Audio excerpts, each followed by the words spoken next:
Hi everyone, I'm Elad, one of the founders and CEO of MarketAcross, one of the biggest and most prominent PR agencies in the space, been around since 2014. Also, one of the founders of Chainwire, which is the biggest press release distribution platform in crypto. And maybe we take a few minutes to introduce yourself and just tell a little bit about your background and what brings you here. You can start. Hi everyone, Marien from MEV Capital. We are a DeFi asset management company. We manage about 2 billion USD across different strategies, and most of the strategies are on-chain. So here to talk about DeFi. Hi everyone, I'm Luis Torras. I'm one of these bankers that from the other panel that they just mentioned that we are around. I'm a business sell-side equity analyst and also a wealth manager, about 2 billion of assets under management in multifamily office, and basically traditional finance still. So I guess I'll join that, but I actually have two hats. So the boring banking hats, I guess, in this conference, where I represent 10 of the wealthiest families in Denmark. Within that context, we saw a few years ago that we wanted to have exposure to this blockchain universe. So we established our first product ever, because we are independent, so we don't like products. But we didn't know how to express that multi-family office boring way of getting exposure to a new technology. So we established a fund of fund internally. So we have two fund of funds, and that's my cool hat when it's facing backwards. We run a fund of fund business on the side, and maybe going into venture as well. So we have exposure to some of the panelists beforehand, Animoca Brands, Ledger, some of the larger players within the space as well. Thank you for that. I'll start with the first question. We're talking about institutional adoption, and we can actually see it. Like if you walk around this conference, you see more people suit and tie, less degens, and like the usual crypto nonsense and meme coins, and it's becoming very like the big boys are coming in. And what do you think are the biggest drivers, like micro environment in 2026? Like we've seen the plays from the US, like the Genius Act, or things that are kind of solidifying or creating frameworks for institutional asset managers to feel more confident in deploying capital. What do you think are the main drivers around that to see more institutional capital flowing into the markets? Yes. First of all, the Genius Act changed a lot of things, and the on-chain is DeFi is very limited, but stablecoin on-chain. So for now, it's mostly dominated by US, and as soon as we will have more liquidity through new stablecoin issuer, so we have seen new stablecoin issuer. Now we have also in France, you have Société Générale, who has started DeFi 2 months ago. At MEV Capital, we are the exclusive partner. It's still small, only 100 millions. So nothing to compare with giant like Circle and Tether. And mostly we talk with many banks, many issuers. They have stablecoins, but they don't want still to use into DeFi. And they say, okay, we have stablecoins, but it's not transferable. So to grow DeFi, we need more liquidity and also more what we name asset management on-chain solution. It's what we do at MEV Capital. I think if I have to underline some elements, I would say that first of all is the track record, especially on Bitcoin. I think that it begins to keep an eye on institutional investor. I mean, there's some things that still, in my opinion, does not fit the traditional finance mindset, because to me it's a problem of mindset rather to talk about metrics or to talk about volatilities and things like that. That's, to me, is point number one. And point number two, and probably third, is the regulation part and that we have now a push on the US administration that is quite conjunctural, but I would underline also as well the macro environment. I mean, we've been through a period of very volatile, monetary policy, with changes not only with the monetary regime, but on the rules that apply the Fed to manage money. And I think any investor that traditionally, family office that need to protect capital, they begin to see how the fixed income is not an option. We've seen now how the gold has become a crowded trade. I just want to mention that, I mean, anyone was invested in gold 12 months ago, only the central banks, and now it's beginning to being adopted by institutionally widely, I would say. So I think this for me are the two elements that begin to make this traction on the institutional segment for Bitcoin, and hopefully, probably also in the rest of crypto with time as well. I think we tend to overcomplicate stuff in this industry. The institutions are here, and time is the only thing that's keeping them from coming into the space. We have regulation in Europe. We now have regulation in the US. So the institutions have no issue coming into the space. So time will get them all here, in my opinion.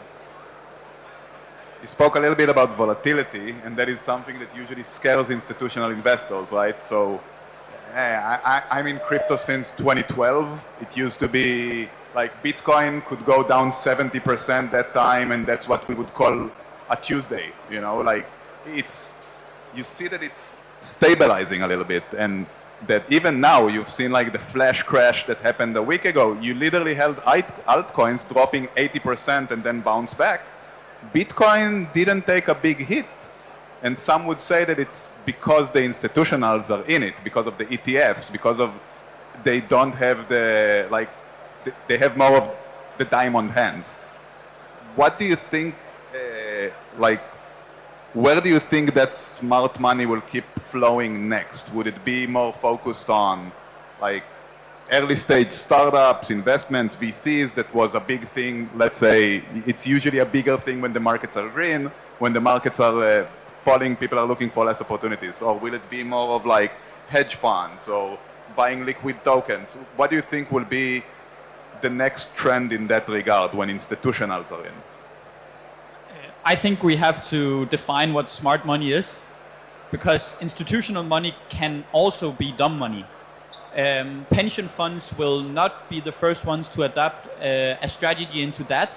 They'll not be the first ones to buy the ETFs. They'll come in the second or third wave. So if smart money is not institutions or not pension funds, what is really smart money? I think smart money can be family offices, it can be ultra high net worth individuals, it can be wealth managers across the world that are truly independent and don't have a compliance department that they need to check XYZ before they can push a trade. And smart money are already chasing the volatility. They're already seeing the arbitrage opportunities within the space, and they're just looking for these mismatches in and around the space. What I'm curious about, if over 2026, I think crypto is becoming such a mature market that we can actually see other markets being as interesting for smart money as the crypto market.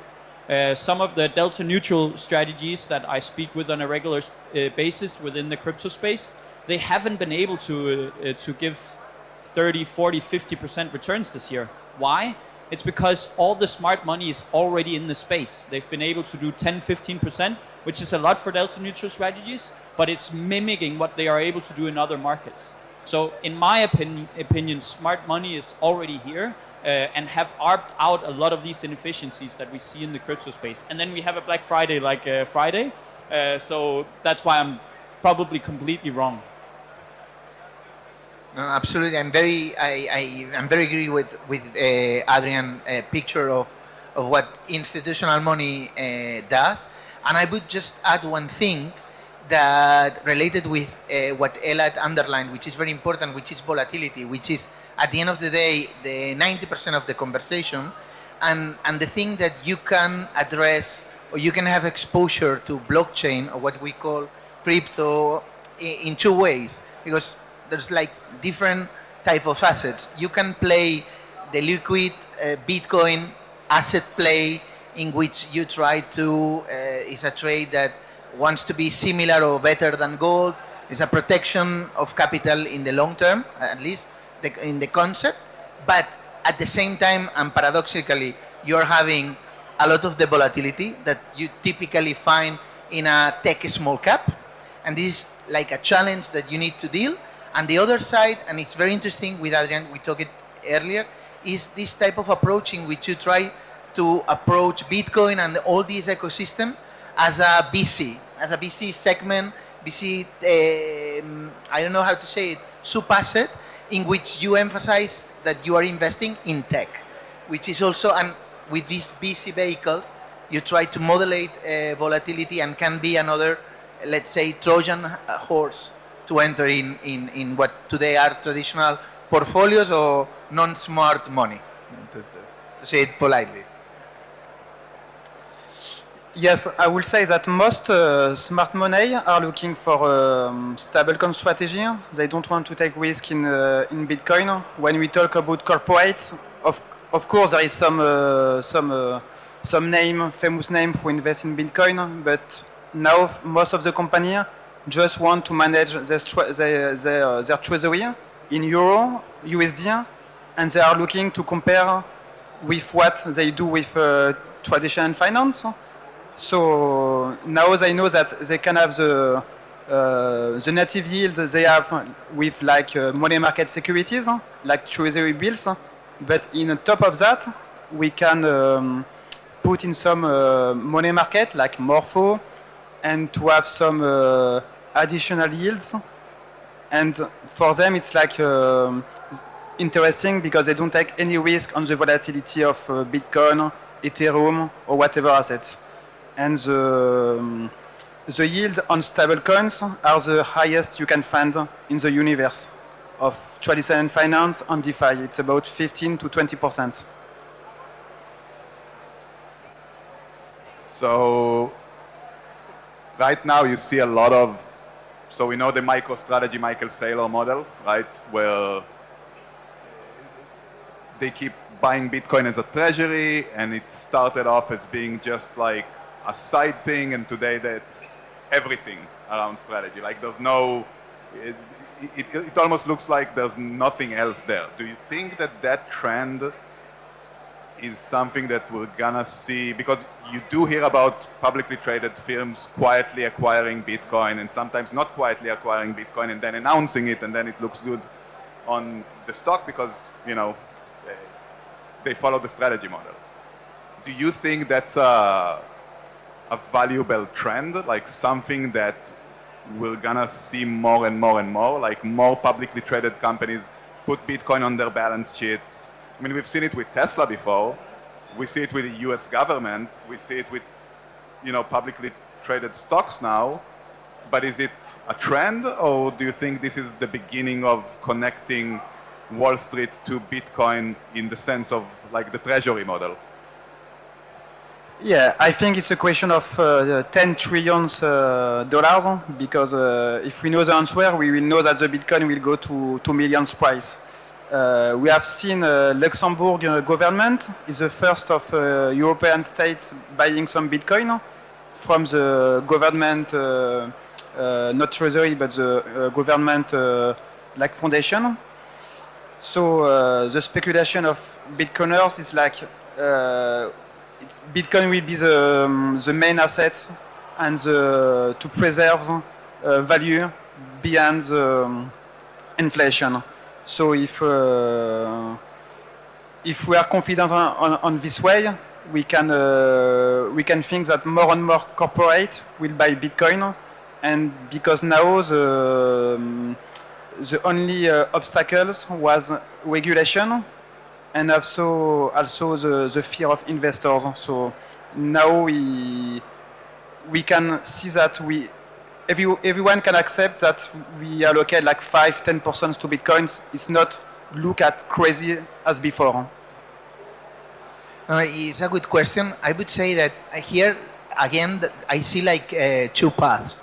Because on the one hand, if I try to imagine that I'm the CFO of a public listed company here in Spain, and I mean, if you read the textbook, what you need to do with your treasuries is to keep them safe. I mean, first of all, you need to do there's a game changer for your shareholders.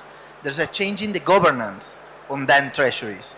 Second of all, it can be a good long-term decision, but if you are not, if it is only for treasury management of this company, it's going to add volatility to the balance sheet. So it's a game changer with your shareholders. If the other path is that part of your business model is going to be to buy, acquire, optimize this process of acquisition and maximize the Bitcoin per share, which is, I think, is another business model. I think in this trend, to me, is clearly that has momentum right now. Has its difficulties to invest. I don't know if we can talk it in another question, but yeah, I think it's interesting. And the first one, I think, may be how to say it, more slow down. I don't know, companies here in Spain that has a lot of cash, Inditex, for instance, well-known fashion brand. I do not foresee in the coming months or years that part of this cash that they have, they transform it in treasury, because it would imply a change in what you own as a shareholder. So I think that to be a main obstacle for this mass adoption of corporations so far. I actually hate it, but I tend to agree with you, Luis, but for a slightly different reason. So what is the treasury function of any company? It is to keep the business afloat. And we have to remember that we are speaking about businesses. And they have their daily operations. And how do they fund their daily operations? Right now it's through euros in Europe or US dollars in the US. So they are not going to buy a treasury thing, a Bitcoin, if the prices for the vendors are denominated in US dollars, because it adds too much risk to the balance sheet, in my opinion. So what needs to change is that the way we interact, our barter system or our shopping system in the world needs to be denominated in some form of cryptocurrency in order for everyone to adopt a Bitcoin on their treasury. So as long as we still finalize or settle payments in dollars, I don't think we'll see a large inflow of companies around the world that are super well capitalized, adding the risk of volatility to the balance sheets. It's a completely different thing, in my opinion. So that leads me to the next question. We look at Bitcoin as a volatile asset, but you can't even compare it to like all the altcoins, right? So now we're actually seeing a trend of a few things. One, foundations of different altcoins that decide to actually open or publicly list these altcoins in the form of, so I don't know if you've seen the Trump media announcement with crypto.com. So Trump Media is a publicly traded company. Now they acquired a lot of CRO tokens. And then, of course, there's a utility. They're going to use CRO in Truth Social, which is a Trump Media-owned product. So now they have a treasury for CRO. It's not even Bitcoin. Is CRO good or bad? I don't know. Is it volatile? 100%. And a lot more volatile than Bitcoin. So now that's one thing. You have like foundations that are doing it. And then you're also seeing DATs, like decentralized asset treasuries, that say, yeah, we hold Bitcoin, but that's only 50% of what we hold. We're also holding 10% of BNB and 10% of Solana and then 10% of Avalanche and whatnot. What do you think about that? Like, where is that going? Because that could be the best thing that happened to the crypto industry, or the worst thing that happened to the crypto industry, because a lot of people that are not really exposed to people, don't know how to even open a wallet, can now be exposed to what you call shitcoins. So when that drops, what would be the effect on the market? So just to play off what you said about volatility, I think that's a lot more volatile. Is that and it is a trend. So where do you think that is going, and what would you think? How would you think that would evolve?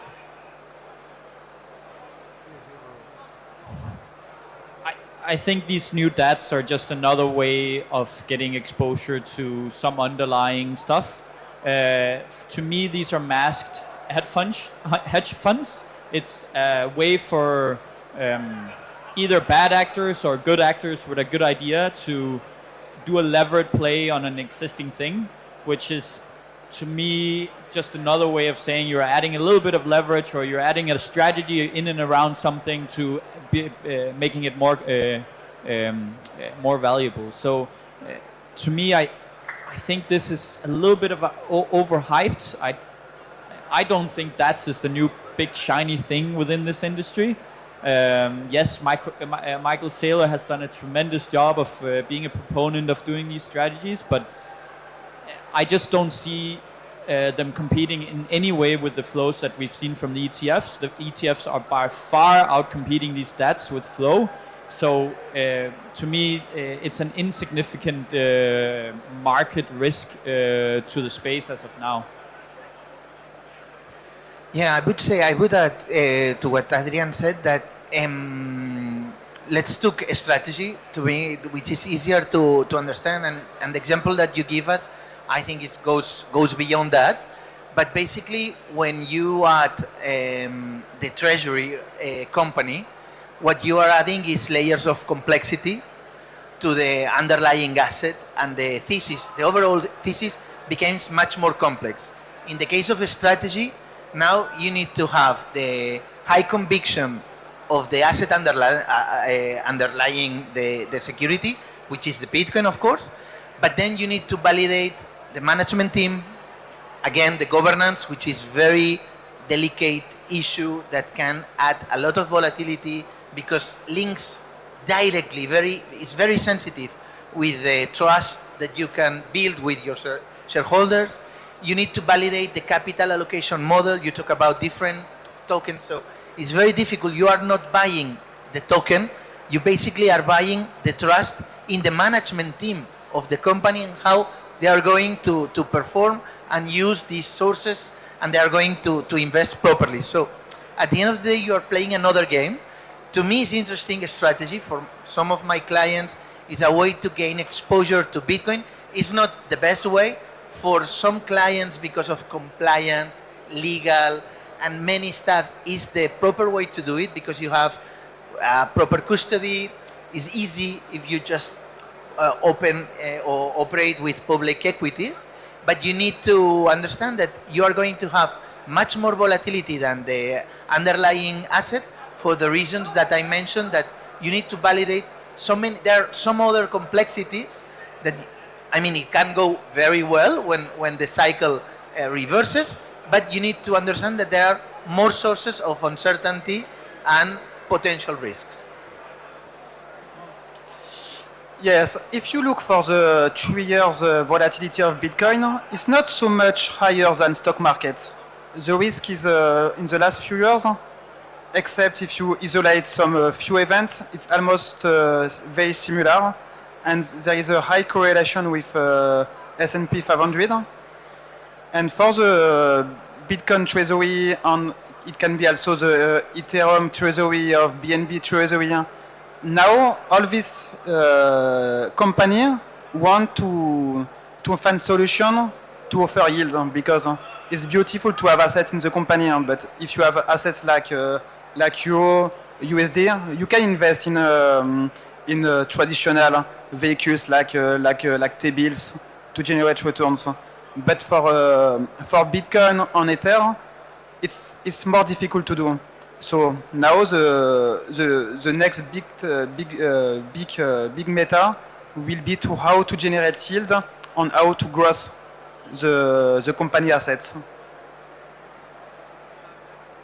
So in the last cycle, or actually in every cycle in crypto, you always have the trends, right? So it used like in the current cycle it's RWA, it was, or it still is, and deep in, and then the building on Bitcoin was really, really hot. Like a year ago, everyone was suddenly building on Bitcoin and talking about ordinals and all kinds of stuff like that.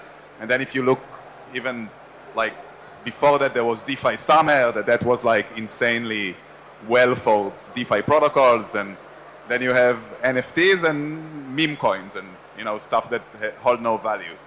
Do you think, like, from that perspective, how do you see asset allocators, institutionals, VCs, or what we call smart money? How to navigate that landscape, chasing the trends, ignoring the trends, trying to get in on the trends? What kind of risk assessments or what are your 2 cents on being or being against those trends? I mean, everyone can create its own strategy and try to follow the next narrative and jump to one protocol to another, to one chain to another. And but the time to do the due diligence, to talk to the team, to evaluate all the risk, it takes a lot of time. And there is no one company, even the biggest one, who have a dedicated department to do that. So they have to delegate this power to some asset manager, and but they want to have a control on the policy, what will happen with the assets, what the manager can do with the assets, because in DeFi there is so many opportunities, and so they want to navigate into these fields, but they have to delegate the framework on what they can tolerate in terms of risk. And the principal use case is basic one of lending and borrowing. Institutional will not come to do some basis trading of some tokens because the size is too small. If you want to allocate 50 millions of euros into a strategy, you can do that. It's like too much. There's not enough market liquidity.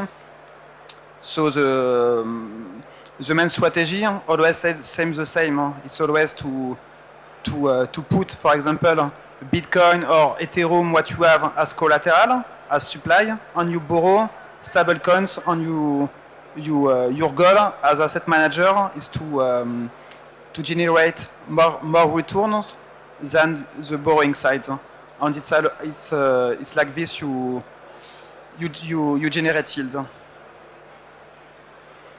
Well, to me, I don't have a specific view on the strategies that we can foresee in the coming months and years, but what I can tell as a overall insight of what I'm feeling or perception of talking with clients and people that are investing in the ecosystem, what I see is that people is beginning to focus more not only in the narrative. You mentioned the meme coins and all these kind of things.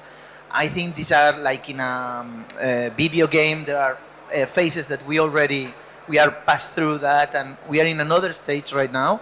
I think that actually that we've been talking about institution all this afternoon. I think they can enhance how the overall ecosystems manage risk. And I think, and I foresee that we are going to see how risk is going to be much more better managed overall in the coming cycle. Probably, just Marien just mentioned, important to recognize that it doesn't mean if a token or any investment has a public quote, does not mean that has the proper depth and liquidity to take it out. That's very important. Any project that has subsidies and helps and all, this is not income. So I'm perceiving that some practices that are very deep rooted in the traditional finance are moving to the crypto space. That's on the one side, and on the other side, and because of it's inevitable that if we are beginning to a more, let's say, easy money cycle again, history tells you that I mean, when the money is easy to and the liquidity pours, the risk management tends to be a little bit lower. So we probably will see a little bit of these two in the coming year. I don't have an opinion on the hype cycle in digital assets, so please. How do you, so you mentioned like risk and liquidity, right? That these are two things that are kind of, like you're in crypto, it's by definition like a risk-taking position, right? But then institutionals are not very fond of taking tremendous risks. What do you think are like, how do you balance that? Like getting on the VC route with like private rounds and then buying tokens before they launch, and or buying like top, like very small market cap tokens that, you know, you can 1000x or have this dream, or more of like a stable type of conservative buying only very liquid tokens in the open market? How do you balance between the two? Because crypto is about that, but now it seems like it's changing a little bit. Crypto is a risk asset, and I think it's completely false that institutions are not willing to take risk. Every single institution in this world is, within the finance industry, is there to take risk. But it's a balancing act. It's not about if you want to take 100% risk or not. It's about balancing that risk to your mandate. And the last 5-10 years, crypto has been in a way to express the higher end of that risk spectrum. Someone from Bitwise told me this morning that their target for Bitcoin is $1.3 million or something like that. That's a tremendous, tremendous number. But it's 10 years from now. That's a CAGR. This is their numbers, don't hang me up on it. It's a CAGR of 28%. I bet you within the normal finance world or within the normal VC world, some other players within other industries are going to make 28% CAGR as well.